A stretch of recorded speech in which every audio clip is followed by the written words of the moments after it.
National flag carrier Kenya Airways is saddled with 200 billion shillings worth of debt, 5 times the revenue it generated for the period ended in the period of June 2022.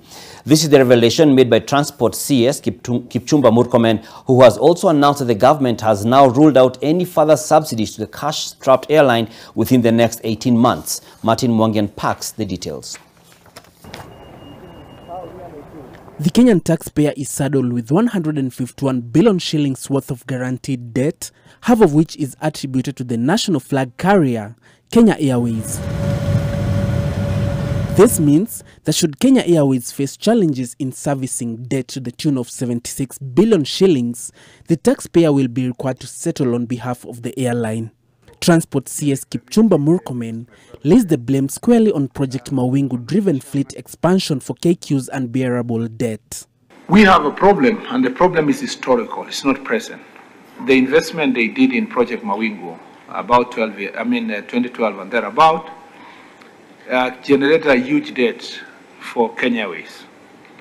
And this debt is holding down the company from flying higher, because for every revenue they get, they must pay this debt. Murkomen says the cabinet is at advanced stages of considering a plan to turn around the struggling airline through a Pan-African outfit. The plan has been mooted to create a joint venture between Kenya Airways and South African Airways.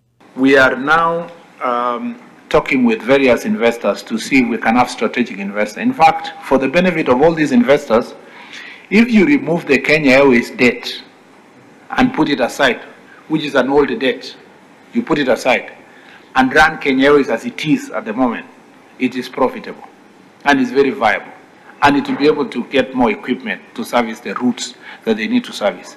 In January, the carrier said it was expecting an even bigger loss for the year ended December 2022 as compared to 15.88 billion Kenya shillings made in 2021. Martin Mwangi, NTV.